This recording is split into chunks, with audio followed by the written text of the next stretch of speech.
Rusia tembakan roket dari area sekitar PLTN terbesar di Eropa, tewaskan puluhan militer Ukraina.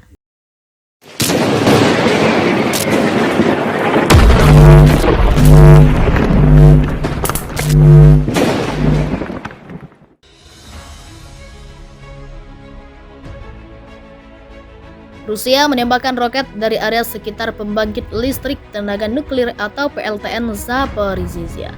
Menurut Ukraina, serangan roket itu menewaskan 13 orang dan melukai 10 lainnya. Namun, Ukraina sulit membalas serangan itu karena beresiko mengenai PLTN Zaporizhzhia. Rusia diyakini menargetkan kota Marhanets. Menurut Moskwa, Marhanets pernah digunakan oleh pasukan Ukraina untuk menembaki tentara Rusia di PLTN Zaporizhzhia. PLTN Zaporizhzhia sendiri sudah diduduki oleh pasukan Rusia sejak bulan Maret lalu.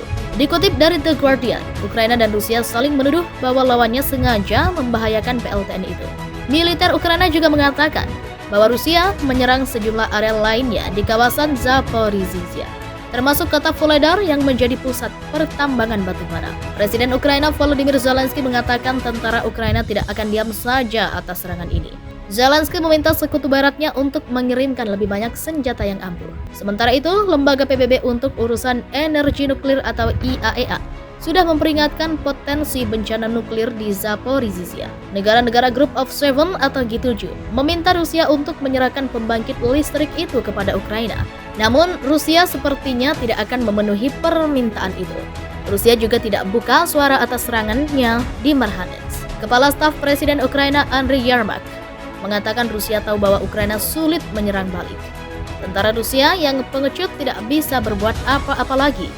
Jadi mereka menyerang kota-kota sambil bersembunyi di PLTN Zaporizhzhia, kata Yermak.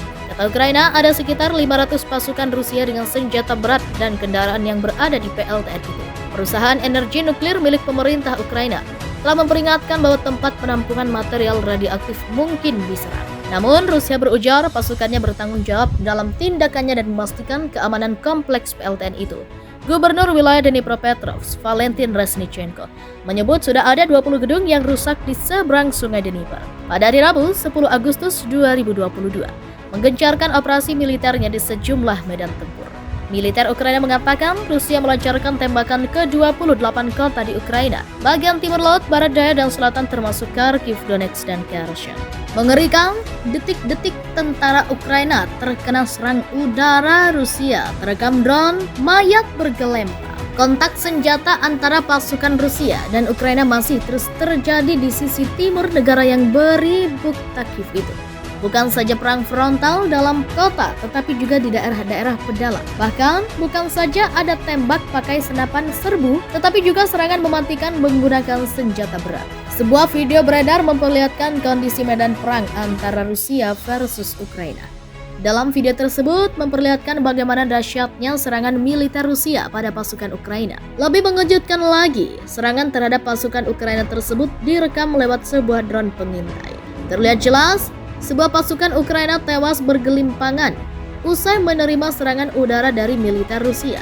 Melansir dari YouTube tribuntimur.com, disebutkan serangan terhadap tentara Ukraina tersebut dilakukan oleh pasukan separatis. Selain itu, ternyata pasukan separatis tersebut diketahui didukung oleh militer Rusia. Mengutip dari Tribun Timur, Jumat 10 Juni, pasukan separatis tersebut mengklaim telah berhasil menghancurkan posisi dan sejumlah alat tempur Ukraina.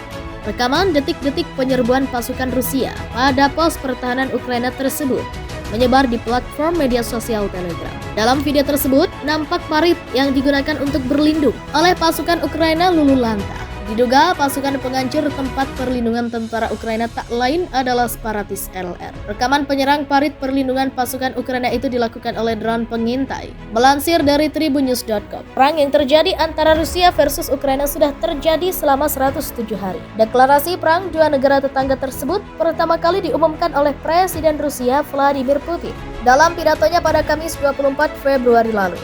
Vladimir Putin menyerukan perang terhadap Ukraina. Seruan perang itu langsung direspon oleh militer Rusia yang langsung menyerbu sejumlah kota di Ukraina tanpa terkecuali Kiev. Rusia klaim melumpuhkan 500 tentara Ukraina di Kherson. Angkatan bersenjata Rusia mengklaim telah melumpuhkan sekitar 500 tentara Ukraina di wilayah Kherson. Ratusan prajurit Kiev itu dilumpuhkan pasukan Moskow melalui serangan udara dan artileri di dekat desa Bilohirka di wilayah Kherson. Serangan udara dan tembakan artileri Angkatan Udara Rusia menghantam titik penempatan sementara brigade bergerak udara ke-46 AFU.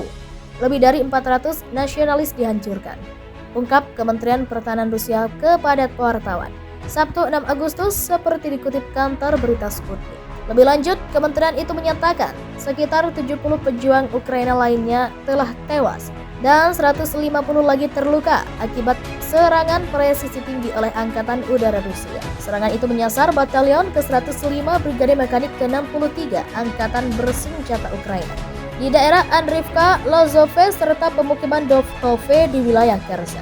Sebelumnya, intelijen militer Inggris menyebut perang Rusia-Ukraina bakal memasuki babak baru. Sebagian besar pertempuran dilaporkan bergeser sejauh hampir 350 km, membentang ke arah barat daya dari dekat Zaporizhzhia ke Kherson, sejajar dengan Sungai Dnipro. Kementerian Pertahanan Inggris mengungkapkan, pasukan Rusia saat ini hampir dipastikan berkumpul di wilayah selatan Ukraina. Mereka ingin mengantisipasi serangan balasan dari tentara Kiev, atau sebaliknya dalam persiapan untuk kemungkinan melakukan serangan, kata kementerian itu lewat Twitter Sabtu 6 Agustus 2022.